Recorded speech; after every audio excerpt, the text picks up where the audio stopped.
and when that day came, made a decision to dedicate his life to martial arts. Lyoto participated in many national tournaments. Being a devoted follower of karate, over time, he got involved in other fighting disciplines. Behind his father's back, the son explored new techniques. When I was 15 years old, I watched the UFC for the first time.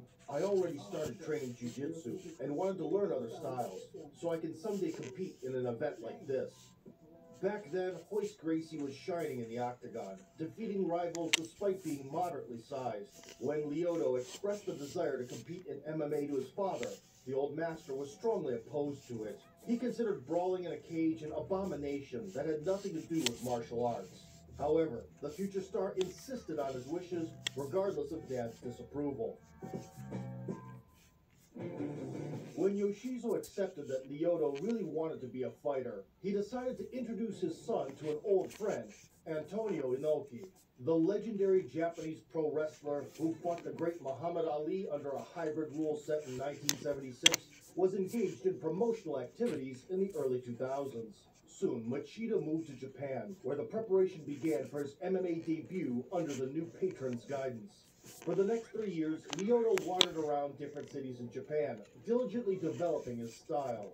When the Brazilian was ready, Antonio Inoki set him up to participate in a major Ultimate Crush event. The 220-pound karate adherent appeared in the arena wearing an extravagant attire, chosen by creative Japanese managers. Back then, Lyoto was reluctant to use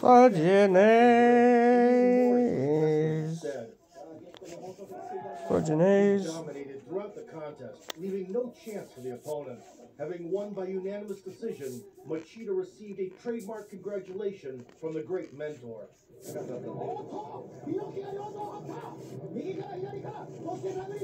The legend goes that when Antonio Inoki slaps a fighter, he becomes more successful. But then I did not know about it at all. Later, when everything was explained to me, I told him, "You could hit me in the face as much as you like." Following a successful debut, the 25-year-old Lyoto performed at a jungle fight event, crossing paths with the future Tough Season 1 finalist, Stephan Bonnar. Amazing, nice guy. This time, the prospect was completely focused on karate. The Brazilian calmly kept his distance. What is going on up here? That's what we can see how he stands. Oh, Bonnar then went up for a kick to the midsection and paid for it. Bonnar tried to return the favor. Coming out. Was too wide. Come on now. Over 5 minutes, Machida rearranged the opponent's face to such an extent that the doctors intervened and stopped the contest. Oh my goodness. That's a good stop. That's the thing for the fighter. That's a really good stop. In December 2003, Lyoto returned to Japan to share the ring with Rich Franklin. The future UFC title holder was on a streak of 4 I'm behind you, buddy. and had never tasted defeat at the professional level. Machida was working the body and the head.